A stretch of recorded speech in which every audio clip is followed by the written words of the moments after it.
Friends, welcome back to my channel. അപ്പോൾ നമ്മളിന്ന് ഉണ്ടാക്കാൻ പോകുന്നത് തൽബീനയാണ്. അപ്പോൾ ഇതിനായിട്ട് നമുക്ക് ഒരു 3 കപ്പ് പാലാണ് ഞാൻ ഇവിടെ എടുത്തിരിക്കുന്നത്.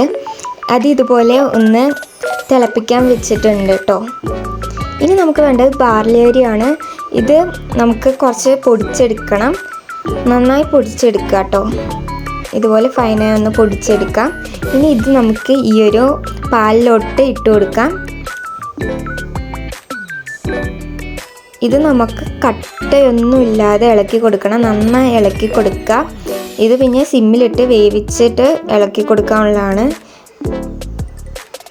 ഇതുപോലെ കട്ടയൊന്നുമില്ലാതെ നന്നായി ഇളക്കി കൊടുക്കാം നമുക്ക്.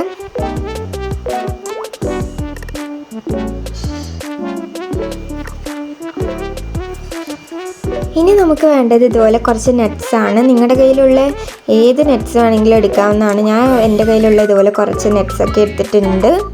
ഇനി നമുക്കിതൊന്ന് ജസ്റ്റ് പൊടിച്ചെടുക്കാം. ഞാൻ ഇതുപോലെ ജസ്റ്റ് ഒന്ന് പൊടിച്ചെടുക്കുന്നുണ്ട്, ഓവറായി പൊടിക്കേണ്ട ആവശ്യമില്ല കേട്ടോ. ഇത് പിന്നെ ഫ്രഷ് തേനാണ്, ഇതെൻ്റെ ഉമ്മ കൊണ്ടുവന്നതാണ്.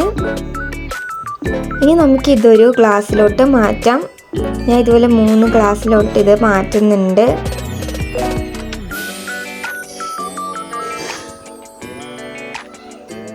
ഇനി നമ്മൾ മാറ്റി വെച്ച നട്ട്സ് ഇതിലോട്ട് ഇട്ട് കൊടുക്കാം.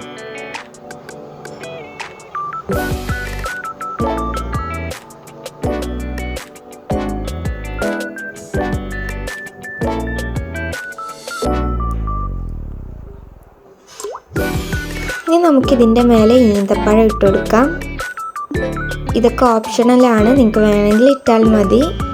ഇനി നമുക്കിതൊന്ന് ജസ്റ്റ് ഇളക്കി കൊടുത്തിട്ട് ഇതിലോട്ട് തേൻ ഒഴിച്ചു കൊടുക്കണം. മധുരം വേണമെന്നുണ്ടെങ്കിൽ മാത്രം തേൻ ഒഴിച്ചാൽ മതി. ഞാൻ ഒരു ഇത്തിരി തേനേ ഒഴിക്കുന്നുള്ളൂ. ഇനി ഇത് നമുക്കൊരു സ്പൂൺ വെച്ച് ഇളക്കിയിട്ട് നിങ്ങൾക്ക് കുടിക്കാവുന്നതാണ്. അപ്പോൾ എന്തായാലും എല്ലാവർക്കും ബൈ ബൈ. അപ്പോൾ നെക്സ്റ്റ് വീഡിയോയിൽ കാണാം. അപ്പോൾ എല്ലാവരും ചാനൽ സബ്സ്ക്രൈബ് ചെയ്യുക. Bye bye.